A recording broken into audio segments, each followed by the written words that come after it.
Public relations practitioners write news releases as a regular part of what they do, sometimes even on a daily basis. I'm recording this short presentation to help new PR practitioners or students learn about the anatomy of a news release, what needs to go into it. And there are 13 things, so I call it a baker's dozen. I'm Barbara Nixon, and I blog at publicrelationsmatters.com. Before you even start to write a news release, though, there are some things to keep in mind. 4 basic questions that you should ask yourself. First off, what is your key message? What are you trying to accomplish by writing this news release? Second, who's the primary audience for the news release? Who will benefit from this information? Number 3, what does the target audience gain from the product or service? And finally, what objective does the release serve? Is it to encourage people to attend an event? Is it to get them to donate an item?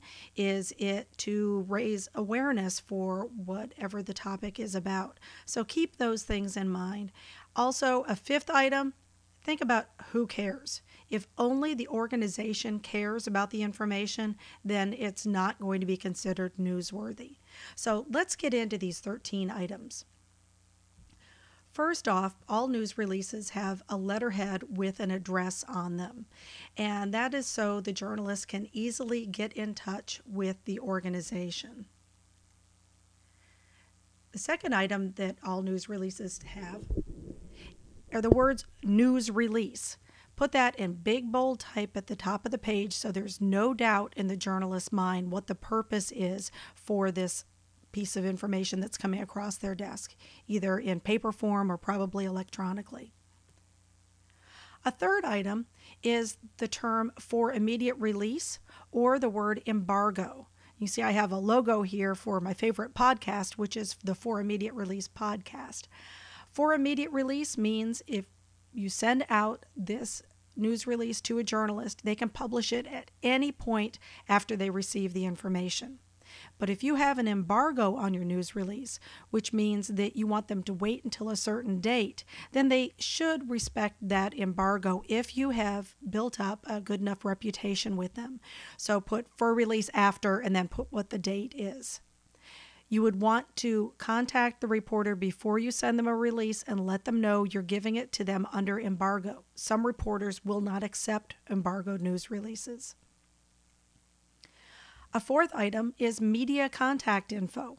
Sometimes this is identical to the information they'll find in the letterhead information, but other times if you're working with an agency, then it'll be the agency info.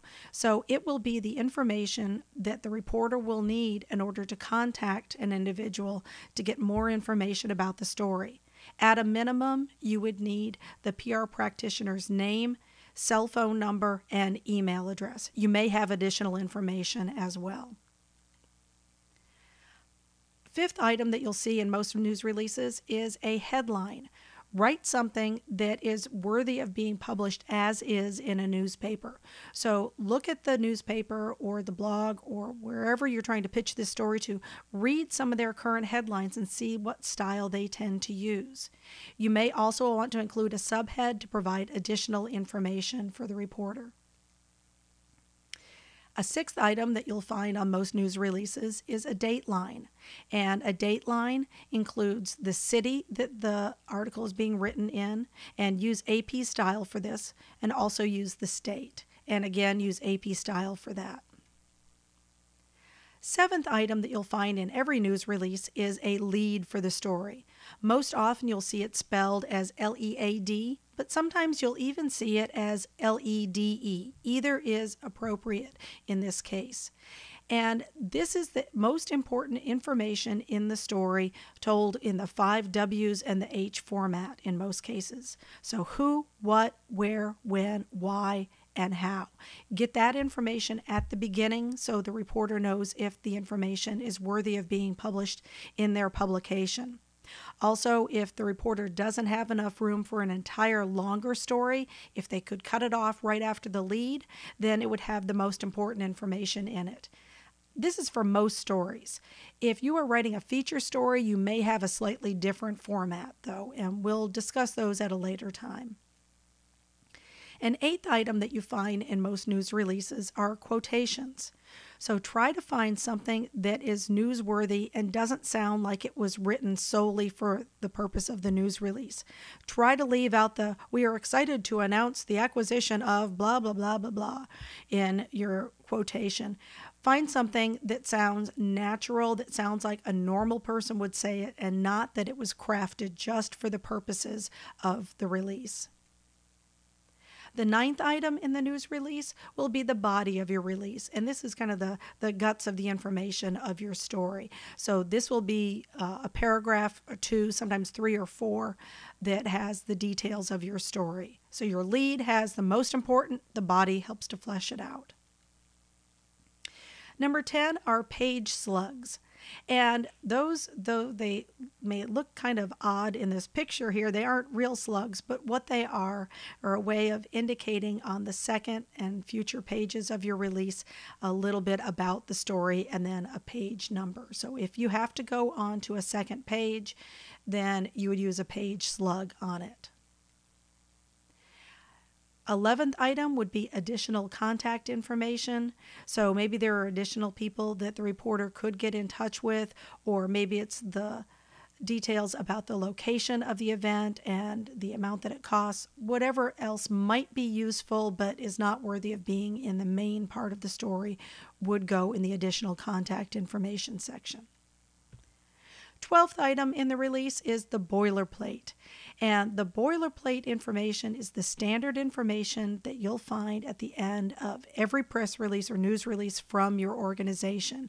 It may have information about the company's address. It may have where they're traded, whether it's on the New York Stock Exchange or NASDAQ. It may have some of their most common products and services. It will vary by company, but within a company, they'll tend to have the same boilerplate on every news release that is sent out. The 13th item is the end sign. And the end sign lets a reporter know that, hey, this is the end of the information for this story. You can see this as the word end centered on the page, or you might see a dash and then the number 30 and then another dash, or you might see a dash and then 3 pound signs or hashtags and then another dash. All of those are the standard indications that your story is over. You may have some additional information after that specifically for the reporter, but the story information is done at this point. So those are 13 items that you may find in a news release, and you will find them in almost every news release that you write. If you want to contact me, again, I am Barbara Nixon, and I blog at publicrelationsmatters.com.